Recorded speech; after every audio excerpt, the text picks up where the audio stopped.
navigating and accompanying those who are struggling with infertility. Today on The Simple Truth, we consecrate everything to the Sacred Heart of Jesus through the Immaculate Heart of Mary and the pure, strong, chaste heart of Saint Joseph. I'm your host, Jim Havens, and our guest today is Ann Koshute. She is co-founder and executive director of Springs in the Desert. Springs in the Desert accompanies those struggling with infertility by offering a place of respite and solidarity where they can know God's love for them and discover His unique call to fruitfulness. They have a podcast, events, small groups, lots of resources and support. You can find them over at springsinthedesert.org. Very blessed to have Ann Koshute here with us today. Ann, welcome to The Simple Truth. How are you today? Oh, thanks so much, Jim. I'm great, and I'm so grateful to be with you. Yes, thank you so much for being here. And maybe just, I guess, start with the personal story of how you began to go forward in this work. Any background you want to share with us, and yeah, just the basic background of it all. Yeah, sure. So I think Springs in the Desert was founded kind of out of necessity, kind of out of personal necessity. And I think very often that's where God sort of meets us in our difficulties and our challenges. And then sometimes that's where He calls us to act. And I certainly wasn't expecting that. I certainly was never expecting to start a ministry. But I guess it began with my husband and I getting married, meeting in our early 40s and getting married. Not at that time because we were career driven or afraid of commitment, but that's just simply when the Lord brought us together. And I'm so grateful for that. But, you know, we wanted to have a family. We wanted to have children. I guess sort of naively, we thought, well, we're older, so it might take a little bit longer, but of course it will happen, right? Because we're good Catholics and we're doing things the right way. But month after month, we were disappointed, and that disappointment eventually turned into years. And my husband and I have been married for 14 years now, again, which I'm really grateful for. But for that whole time, the cross that God has given to us has taken the shape of infertility. And early on, it was really difficult. I very strongly identified, I guess, with infertility without actually ever using that word. I think for the first couple of years, I was sort of in denial about it. We were just having trouble. It just wasn't as easy. I didn't want to think, even though I was going through treatments and we were charting, I just didn't want to think that it was real somehow. And during that time, the course of those first couple of years of marriage, I went to a conference and I reconnected with an old friend, Kimberly Henkel, and she was also a graduate of the John Paul II Institute for Studies on Marriage and Family in Washington, D.C. She was actually a year behind me at school. And so we were at this conference, we reconnected, and she opened up by sharing that she and her husband were having difficulty conceiving. And she was the first woman that I spoke with who was going through the same thing. And she began to share these different emotions and feelings that she was having. She felt in some ways disconnected from the church. She wondered about her relationship with God. What was He doing or not doing in their marriage? She felt alone. She felt sometimes jealous and angry, and all of these things that I was feeling too. But I thought I was the only one. And I thought I was a terrible person for feeling those things, that I was a bad Catholic when I heard a pregnancy announcement and I felt suddenly angry or jealous. And so over the course of a couple of years, we were just in conversation. We were kind of like a support group of two. And eventually she was asked to write an article for the online journal of the Institute. And it was about infertility. And she said, why don't you write it with me? And that's sort of how it started. We wrote this article. And then she said, you know, if it's going to be published, we should probably have a website. And I just kind of looked at her and I was like, what do you mean we should have a website? I mean, what are we going to put on it? And she said, well, we'll figure it out.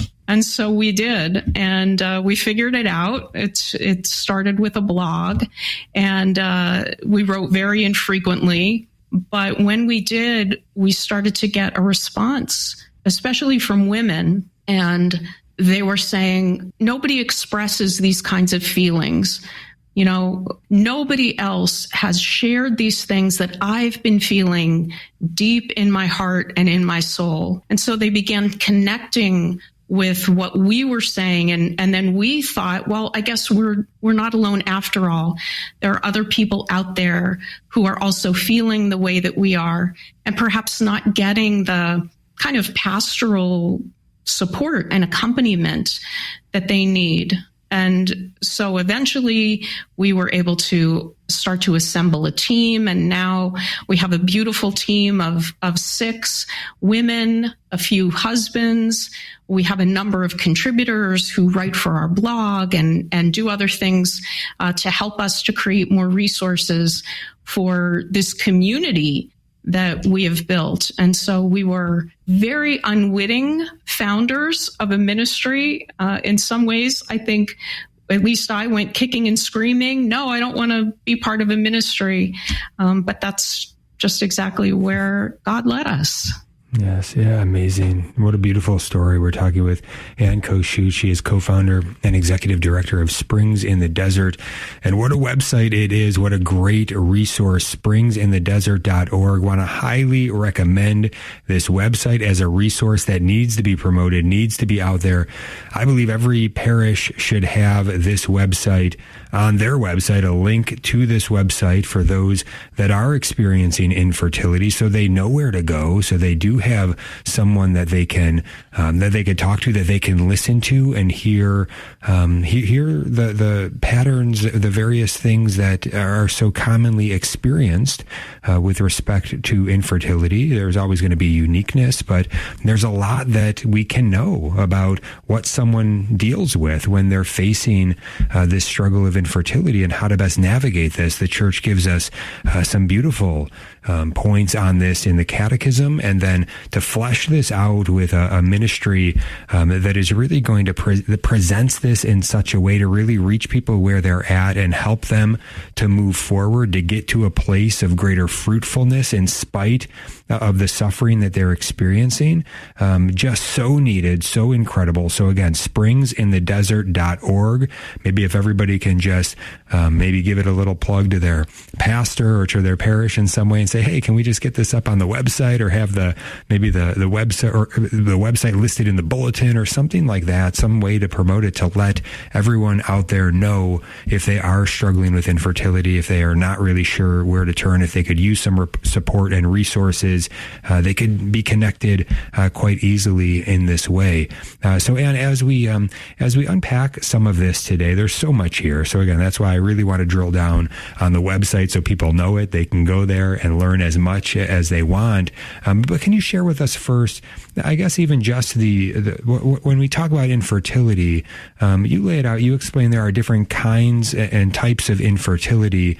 Can you share some of that with us? Maybe we can just sort of get a little basic education on this today. Sure, of course. And I have to say that when I started out with all of this, I wasn't even aware of all the different kind of facets that there are to infertility. And so for myself and my husband, we have primary infertility. We have never been pregnant, at least not that we know of.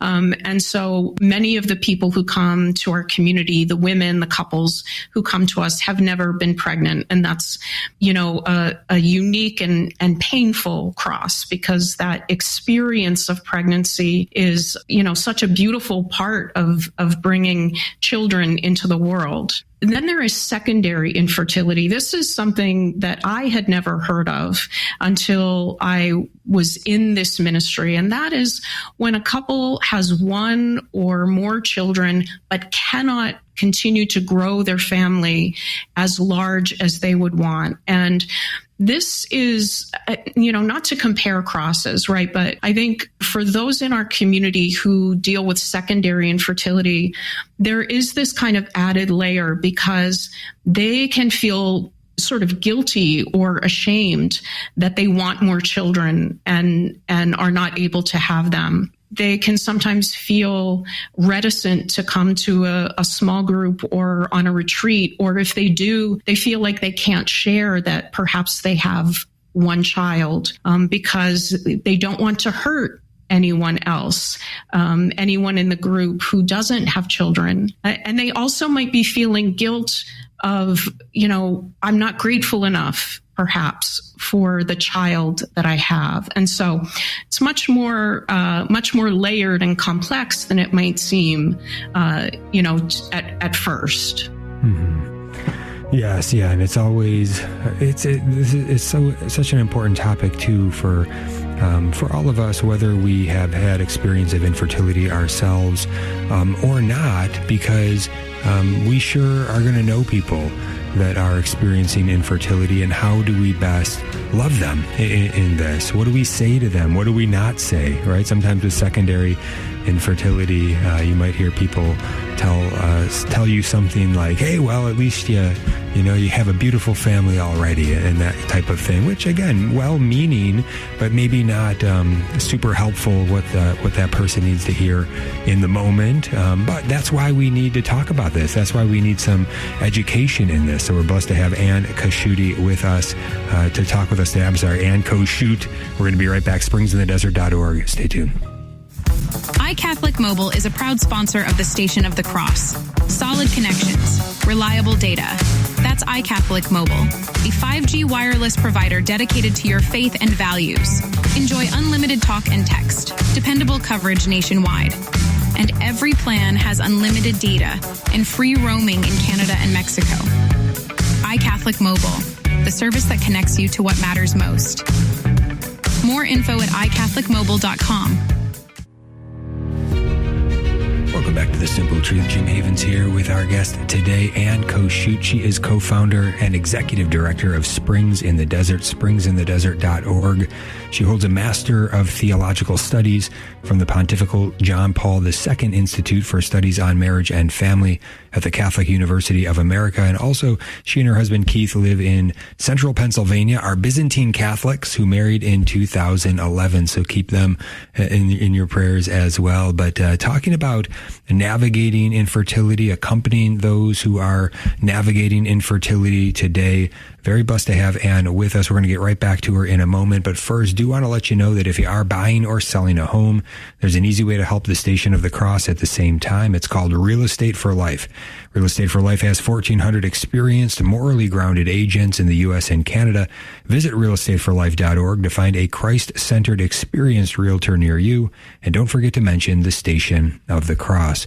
All right, back to Ann Koshute here. Ann, I think we left off when the break hit. You were sharing with us some of the kinds of infertility. So primary, secondary, what else? Well, generally, it's thought that a third of the time when there's infertility, it is an issue with the woman. A third of the time, it's with the man. And then the other third of the time, there could be an issue with both spouses. And so male factor infertility is something I think that is not talked about. It's certainly not as well, I think, studied as female infertility. Certainly, there are fewer interventions for men. And so, that's a delicate area. I think, I'm not a man, but I think, I have a husband and there are a lot of men in my life, and they are generally people who want to provide and protect and want to solve problems. And so when the issue is with them, I think that's, again, another layer of complexity to this cross and the grief and how we can process and manage it, not just individually, but together as a couple, because this is a shared cross. It's not the problem, so to speak, of one or the other spouse. Then there are different diagnoses that particularly a woman might have that will make it unlikely or impossible that she will be able to conceive. Things like polycystic ovarian syndrome, endometriosis, some diagnoses that will mean a hysterectomy, which of course, takes away a woman's fertility permanently. And then finally, in our ministry, we acknowledge menopause, which is not an infertility diagnosis. This is a normal, natural part of a woman's reproductive life. But if you have suffered with infertility at all or experienced miscarriage, and now as a woman, you're entering into menopause, that can really bring with it a resurgence of grief, because now you see this window permanently closing. And so it can be very complicated. You know, if you're trying to conceive every month when a woman gets her period, it's so hard, right? And you in a way curse that period, right? Because it means that you're not pregnant. And then when a woman enters into menopause, there's sort of a mourning for that period, right? Because the lack of it means that there's no longer a possibility to conceive. And so again, just, you know, so many different layers of complexity. It's not as simple as, oh, you're having a hard time conceiving or you're not able to conceive. And then, of course, I'm sure we'll talk about all the different emotions that come along with that. And then the way that other people might respond to us when we're carrying this cross. Mm-hmm. Yes, yeah, a lot to get into today. We have Ann Koshute with us, and we're going to open up the phone lines in a little bit. At the end of this segment, I think I'll put the number out there. So if you do have a question that you really want to get in today, you'll be able to ask Ann when we put that number out at the end of the segment. So stay tuned for that. But Ann, can you explain to us? It's very important that people understand, especially we want to get this message to our bishops, to our pastors. Why is infertility an especially important, urgent pastoral issue in our time right now? Yeah, because there are people in our pews who are really suffering. You know, infertility, I think, the way that I like to explain the experience, especially to people who have not had that as part of their story, is that it is almost like hiding in plain sight. So we feel sort of hidden. We feel isolated. You know, you pull into a parking lot on a Sunday and you're parked next to 6 and 8 passenger vans, and you're seeing, you know, pews filled with children, which is beautiful. It's wonderful. And you know, it's necessary. It's necessary for the church. It's necessary for the world and the continuation of humanity, right? But it can make those of us who carry this cross feel so inadequate, feel like we're not kind of doing our part. And so we might feel isolated even within our parish family. We might want to almost hide within our own parish family, right? We're in and out. People in our community tell us about going to the 7:30 a.m. Mass because all the old people are there, or sitting near the door so that they can leave quickly. They're not going over to the parish center for hospitality between Masses because they don't want to get questions about their family or feel like people are making assumptions about their family size or the lack of children. But at the same time, we feel like we sort of stick out like a sore thumb, right? You go to church every week and it's just you and your husband, you and your wife in the pew. And so you feel like the spotlight is on you. And then on days like Mother's Day, you feel that spotlight even more intensely when Father might say, all the mothers stand up now to receive the blessing. And I have to tell you, and I want especially our clergy to know this, that there are people in your pews who don't go to church on Mother's Day because it's so painful. And that doesn't mean that we should throw all the moms overboard and we shouldn't celebrate them. But I think the church is a mother. And as a mother, she can do things like Mother's Day differently, and in ways that at least acknowledge and are sensitive toward those who are carrying this cross. And so I think it's especially important for our clergy, for our priests and our deacons and our bishops to understand that you might think that it's not touching your parish because no one has come to you and said, Father, this is what we're carrying. But more than likely, They're not coming to you because they are afraid. They might feel ashamed and embarrassed. They don't know what you're going to say. And so there are a lot of people in our pews who are hurting. There are marriages that are hurting, and they need to be supported and uplifted and affirmed just in the goodness of their sacrament. Yeah, and there's a lot that could be said as well regarding the time we're in, where we do see also, so people that are struggling with infertility, various things I want to actually ask you about and get into sort of the common ways that it impacts families, the grief, the jealousy and anger, the shame that can rise up. But so in this tender time of struggling with these various experiences, then comes the world with its gravely immoral temptation to these artificial reproductive technologies that really do damage and are not things that people should be doing, but they're being pushed and they're right and dangling in front of them.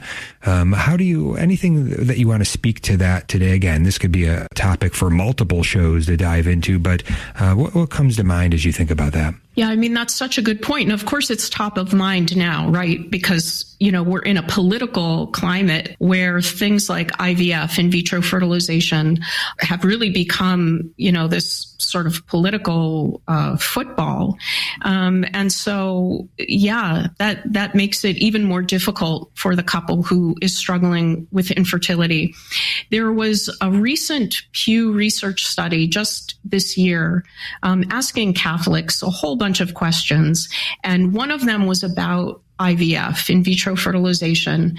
And they found that 83% of U.S. Catholics said that the church should allow IVF. And I think what's most interesting, and again, these kinds of surveys, you have to be careful. You have to take them somewhat with a grain of salt, right? But I think it's really instructive that 71% of weekly mass goers think that the church should allow couples to have recourse to IVF if they're having trouble conceiving.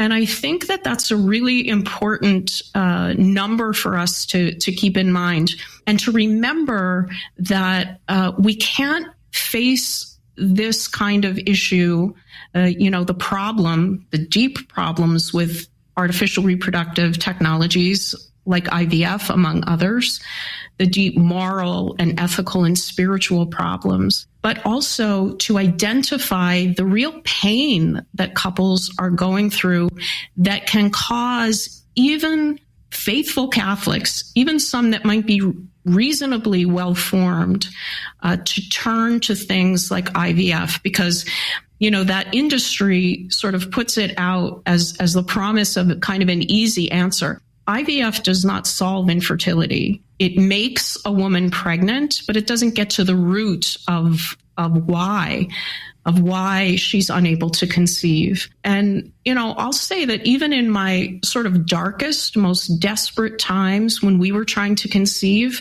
it crossed my mind, why can't we? Why can't we use this? Because of God's grace and that incredible formation I had at the JP2 Institute, that wasn't more than a fleeting thought. But I think as a church and pastorally, we have to, when we're walking with couples, not look at them immediately with judgment. Oh my goodness, you're about to do something immoral, but to go a little bit deeper and to kind of see what's driving them. What is the grief? Where is the sort of lack of support? Where's the lack of understanding about what IVF and some of these other technologies really are, and the damage that they do to marriages, to our bodies, to relationships, the way that they commodify the child, not intentionally on the part of the couple who is hurting and desires the great good of a child. And so in those ways, I think we can come around these couples and help them to make truly pro-life decisions around their fertility.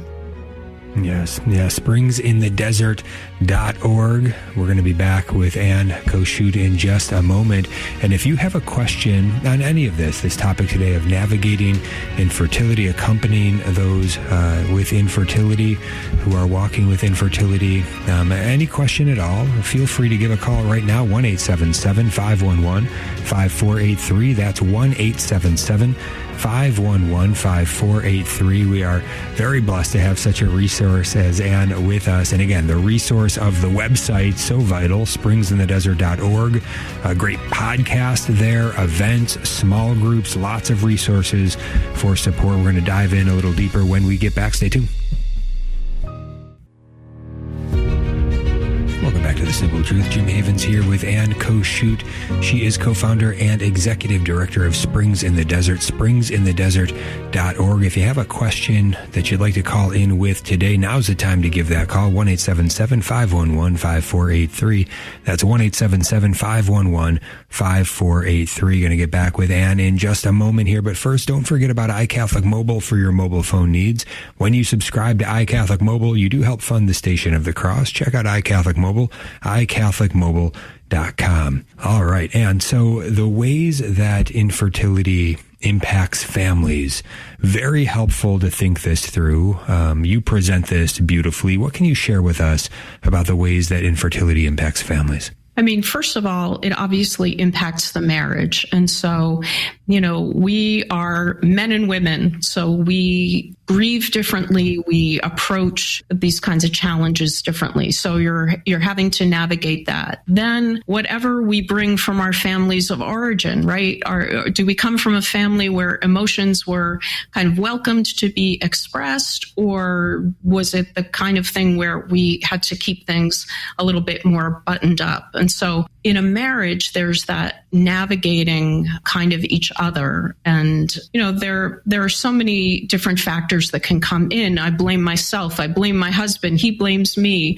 I wonder if I should have married him. Would he have a family by now, if not for me? Would she have a family if I divorced her? These are the kinds of things that people bring to us in our community, the kinds of conflicts that can arise. But I will say that there are also opportunities with really any kind of suffering or challenge that we face. And particularly with this one, it is something that can really bring a couple closer together. And so as we share about the difficulties and the challenges, I want to always try to bring in, these opportunities, the grace and the kind of giftedness that can come from this suffering. But of course, if you're in the thick of it, you can't really see anything that looks like a gift in this kind of suffering, right? So that takes time and, working through it. And then of course, when you work out from there,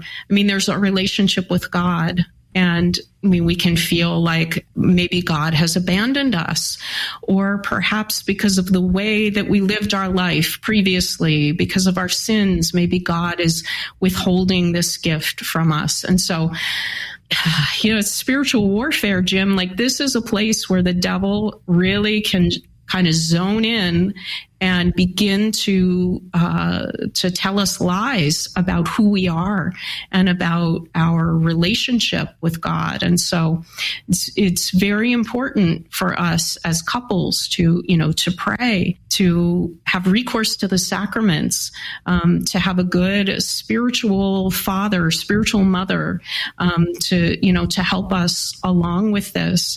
But I would also say that spiritually, there can be some, this will sound like a strong word, but there can be some spiritual damage done, right? We have people who, again, very well-meaning, will offer, say this prayer, try that novena, go make that pilgrimage. And we can begin to become superstitious about prayer and our relationship with God or our relationship with the saints. And so we can think, well, my gosh, I've been praying to St. Gianna forever. Does she just not like me? Isn't she listening to me? If a prayer doesn't work, so to speak, we can start to think that maybe we didn't pray hard enough, or for whatever reason, our prayer just wasn't accepted. And so that's something I think is important for your listeners. If there's any clergy who are listening, I'm not saying discourage people from praying or from praying for the gift of a child. Yes, please do that. But I would say be careful in how you present that to a couple, to an individual who comes to you and is carrying this cross, because it can be so easy to turn it into something kind of superstitious, or to feel like it's something we need to earn from God, right? It's a gift we need to earn, and that if we don't work hard enough, he's not going to give us this gift. Yes, Ann Koshute is with us, springsinthedesert.org. Yeah, so wonderful that you are able to understand things and with such depth, to be able to go into the heart and speak to what people are dealing with, much of which is because you've experienced this yourself, and you've been able to be very self-reflective about that experience, and now you're sharing the fruits from that in such a powerful way. Just so awesome. And so there's a couple things that you presented. I watched one of your presentations that I thought was so good. One, where you, I thought all of it is so good, but a couple things jumped out to me in particular. One is based on, similar to what you were just talking about the spiritual combat, the lies about our identity, that can be so damaging. And you have this line in there that is extremely helpful. What a rescue this is for so many. Infertility is a circumstance, not an identity. Can you maybe just speak to that for a moment? Yeah, thank you so much for seeing that, and I'm so glad that it really kind of rang a bell in you. It's so important. Early on in our marriage, we were visiting my husband's family, and a neighbor came, and, I had never met her before. And she asked the normal question, do we have children? And, I was pretty raw. It was probably only maybe a year or so into our marriage. It was pretty raw, but I answered, I had a kind of list of different answers that I would utilize, and whichever one I pulled out at that time, conveyed the fact that we don't have children. And I'll never forget that she looked at me like right in the eyes, and she said, well, which one of you is the problem? And I immediately, first of all, I wanted to fall through the floor, and I immediately identified as problem.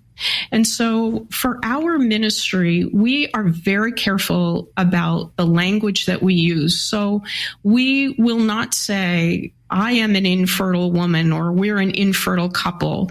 Sometimes it gets cumbersome because we use a lot of words, carrying the cross of infertility or struggling with infertility, things like that. But we think that it is important because we can so easily take on that identity of this cross that we carry. And that can make us believe that we are infertile, in the sense that we're dry, we're barren, there's no possibility for life to come from us or from our marriage. And that's absolutely a lie from the devil. Doesn't take away the fact that this cross is difficult, that it's hard, that it's sad, that it brings up all these emotions. But it doesn't define us, and it doesn't define our marriage either. And I think that is an incredibly important message to get out there, and can be hard for some people, I think, to understand. I once shared this with a doctor, a wonderful NAPRO doctor, who asked me about having, children. And I said that we don't have any. And, he kind of lowered his chin and, pouted his lip a little bit and said, oh, like it was very sad.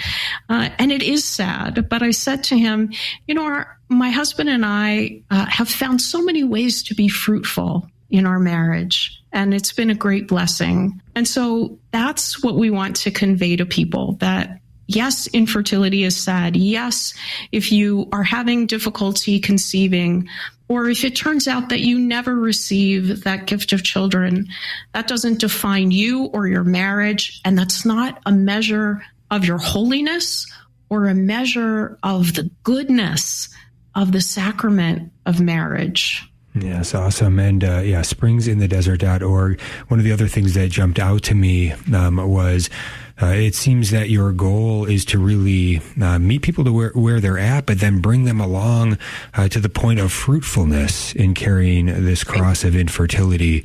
And that fruitfulness can be so powerful, so beautiful, but there is a process here. So I guess anything that you want to say about, first about that process, and maybe any instruction you can help us with if we, when we are speaking to somebody, to be able to meet them where they're at, but still have an eye towards, the fruitfulness, the goodness that can come out of the suffering when we really suffer well. Yeah, that's so important. Such a good point. One of the things that we say, we have a lot of taglines at Springs in the Desert, but they're not just taglines. I think they're really important. And one of them is that we focus on Christ, not on conception.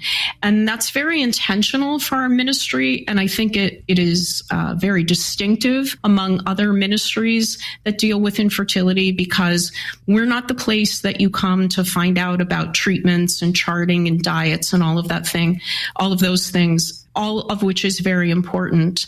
But we want to be a place where you can kind of jump off that hamster wheel for a little while and focus in on acknowledging the grief and the other emotions that you're going through right now, and to begin to really look to Christ at this time. The Lord asks us only for today. We can so easily live in the past. What if I had had that surgery? What if I hadn't done this or that, or made this or that choice? Would things be different? Or we project all the way into the future. What's going to happen? Is this ever going to happen for us? But the Lord asks us only for today, only to be present to Him and to ourselves and to each other for today. And so we want to invite couples, while they're still trying, while they might still be grieving and walking this path, to see where the Lord is with them today. Where is He calling them to be fruitful today? And I think that fruitfulness begins in the marriage itself. And I think this is one of the ways ultimately that we can witness to those couples who do have children, that it's so important for us to care for the sacrament, to care for each other. So we pour into each other, not in a selfish or self-serving way, but in a generous way, right? We give life to each other in our marriage. And I think when we do that, when we are attentive to each other, when we're generous and loving and kind and do for each other, that will naturally begin to flow out into the world in all kinds of different ways that God will bring about fruit, unique, unexpected, maybe not quite the ones that we wanted or that we hoped for, but nonetheless real and very necessary in the world. And so I think the first place where the fruitfulness must be cultivated, and this is a daily thing, and this is every marriage, no matter if you have 0 children or if you are like my husband's parents and had 16 children. There's not a sort of quota on fruitfulness. We're all called to give life. We're all called to bring Christ into the world. And so I think in that way, difficult as it might be to hear for some who are listening, who are in the thick of it, and they are really tender and struggling, you're a sign of contradiction. You're a witness to the good of marriage for the church and for the world. Yes, yeah, beautiful. And going back to our true identity, that we can know who we are and be rightly oriented then to deal with everything else, sons and daughters of the living God in Jesus Christ. sons and daughters of the Father, right? Temples of the Holy Spirit. This is who we are. This is what we're made for, and everything is to flow from there. So yeah, the identity is not infertility. That's a circumstance. That's a difficult thing to deal with for sure. But you're dealing with it as sons and daughters of the living God, right? So that, I think, helps to better orient us. We're going to be back with more on fruitfulness when we get back. Stay tuned. Welcome back to The Simple Truth. Jim Havens here with our guest today, Ann Koshute, co-founder and executive director of Springs in the Desert, springsinthedesert.org. Final segment here, down the stretch we come. And as we do, we've covered so much ground here. And just to share, I know if you follow the show, you've probably heard some of my story in the past, and also my wife, Becky, who has joined us from time to time. And so, we have struggled with secondary infertility, and the struggle of that, and learning, okay, how do we navigate this? And part of our story has been then finding fruitfulness in being able to help out with respite care, which turned into then foster care, which now we're preparing, God willing, for adoption. Pray for us. Please keep us in your prayers. But what a beautiful unfolding this has all been, and certainly difficult. But there again, this is the nature of the cross, right? We're all going to have sufferings, and as we unite ourselves to our Lord Jesus in those sufferings, He brings good out of it, and we can participate with His grace to bring good out of it. I mean, it is so beautiful and so awesome. What a witness to the reality of Jesus and His Catholic Church when we see how this unfolds. And the fruit may be different than what you want. I want it to be this fruit. I want to see this fruit. But and I think this is great to speak to too. I think in the Catechism of the Catholic Church, when we see some great teaching about infertility and how to navigate it, how to understand it, and how to go forward, it's under the heading of the gift of a child. And if we keep that truth in mind, that every child is a gift, none of us is owed any child. What a beautiful gift. What an incredible gift. At the same time, though, if a gift is not given, we don't get angry at the giver of the gift for not giving us something. It's sort of, it just shows, I think, we can easily be kind of soaking in a culture of, a child is something that I'm owed, or this is how it's going to be, and it's our will. And look, the model of Jesus Himself, he went to the cross. He took the cross upon Himself. He offered it in love of us. So there's a great mystery here that we're called, that we're caught up in, for good reason and for great reason. And so to say yes to that and just continue to, I think the temptation in all suffering is to turn our hearts away from God in that suffering. But the right move to make is actually all the more turn our hearts to Him and allow Him to pour His grace out through that suffering. And again, it doesn't necessarily take away the difficulty in the moment, but to let Him have His way.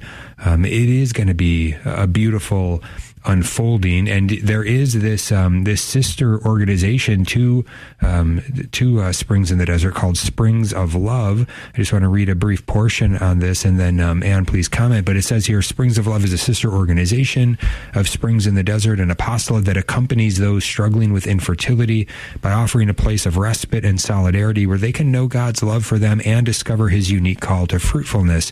Springs of Love serves both Catholics struggling with infertility as well as those who are not, in order to raise awareness of the need for loving families for the over 400,000 children in foster care and countless children in need around the world. I know on the website there they offer great resources for discernment, something with a great need like that. Probably everybody ought to prayerfully discern maybe what they might be called to in the midst of this. And so some resources for discernment seem incredibly helpful. Again, it's called Springs of Love. Ann, can you share more with us? Yeah, so Springs of Love, as you said, is our sister ministry, and it was actually founded by Kimberly Henkel, who is the co-founder of Springs in the Desert, who, together with her husband, formed their beautiful family through fostering and adoption. And so, yeah, there are amazing resources on there. Springs of Love is forming chapters all over the country so that communities in the parish can support families who are discerning or who are taking up the call to foster care and to adoption.